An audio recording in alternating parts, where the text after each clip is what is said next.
ഇപ്പോൾ ഈ കാണുന്നത് 2013 മോഡൽ വരുന്ന ഒരു ഇൻഡിഗോ ECS ആണ്. അപ്പോൾ അതിൻ്റെ കംപ്ലയിൻറ്റ് എന്താണെന്ന് കാണിച്ചു തരാം.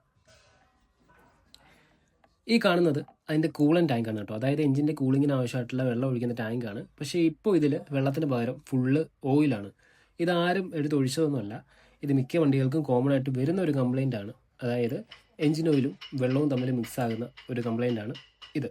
അപ്പോൾ ഇതിന് കാരണം ഇതിൻ്റെ ഈ ഒരു ഓയിൽ ഫിൽറ്റർ ഉണ്ട്. ഈ കാണുന്ന ഓയിൽ ഫിൽറ്ററിൻ്റെ ബാക്കിലുള്ള ഈ ഒരു ഐറ്റമാണ് ഇതിന് മെയിൻ കാരണം. ഇതുകൊണ്ടിട്ടാണ് ഈ കംപ്ലയിൻ്റ് ഉണ്ടാവുന്നത്. അതെങ്ങനെയാണെന്ന് കാണിച്ചു തരാം.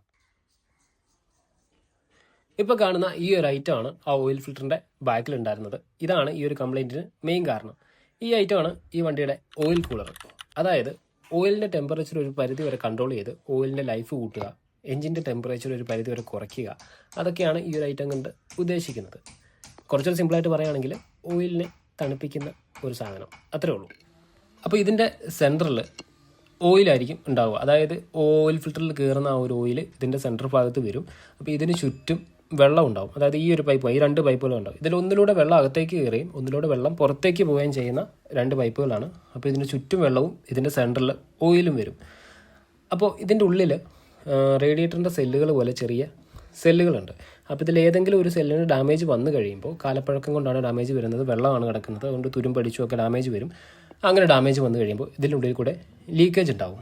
അതായത് ഈ വെള്ളത്തിൻ്റെ പ്രഷറിനേക്കാൾ കൂടുതലാണ് എഞ്ചിനിലുണ്ടാകുന്ന ഓയിലിൻ്റെ പ്രഷർ.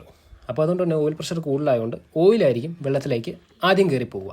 അപ്പോൾ അങ്ങനെയാണ് എഞ്ചിൻ ഓയിൽ ഈ ഒരു കൂളൻ ടാങ്കിലേക്ക് എത്തുന്നത്. അപ്പോൾ അതാണ് ഇതിൻ്റെ കംപ്ലയിൻറ്റ്.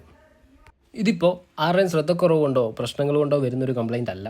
മിക്ക വണ്ടികൾക്കും വരുന്നൊരു കംപ്ലയിൻ്റ് ആണ്. കാരണം ഇതിൻ്റെ കാലപ്പഴക്കം കൊണ്ട് വരുന്നതാണ്. ഇതെല്ലാ വണ്ടികളിലും എപ്പോഴും മാറി വിടുന്നൊരു ഐറ്റം അല്ല. പിന്നെ ഇതിന് ചുറ്റും വെള്ളമാണ് കിടക്കുന്നത്. അതുകൊണ്ട് ചെറിയ രീതിയിലുള്ള റസ്റ്റും കാര്യങ്ങളൊക്കെ വന്ന് ഡാമേജ് വരാം. എല്ലാവരും മാക്സിമം വണ്ടിയിൽ കൂളൻ്റ് തന്നെ യൂസ് ചെയ്യുക.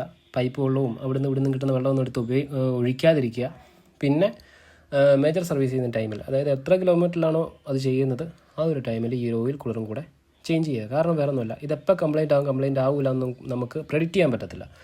ഇതിപ്പോൾ ചെറിയൊരു സിമ്പിളായിട്ടുള്ള കംപ്ലയിൻ്റ് ആയിട്ട് പറയുന്നുണ്ടെങ്കിലും ചില സമയത്ത് വലിയ പണി തരും. അതായത് ഓയിലൊക്കെ തീർന്ന് ലൂബ്രിക്കേഷൻ പോകാം, വണ്ടി ഓവർ ഹീറ്റ് ആകും, അങ്ങനത്തെ പല കംപ്ലയിൻറ്റും വരാൻ ചാൻസ് ഉണ്ട്. അപ്പോൾ ഇത് ചേഞ്ച് ചെയ്ത് വിട്ടാൽ ആ പണി അങ്ങ് കഴിയും. അപ്പോൾ അത്രേ ഉള്ളൂ. Okay, by.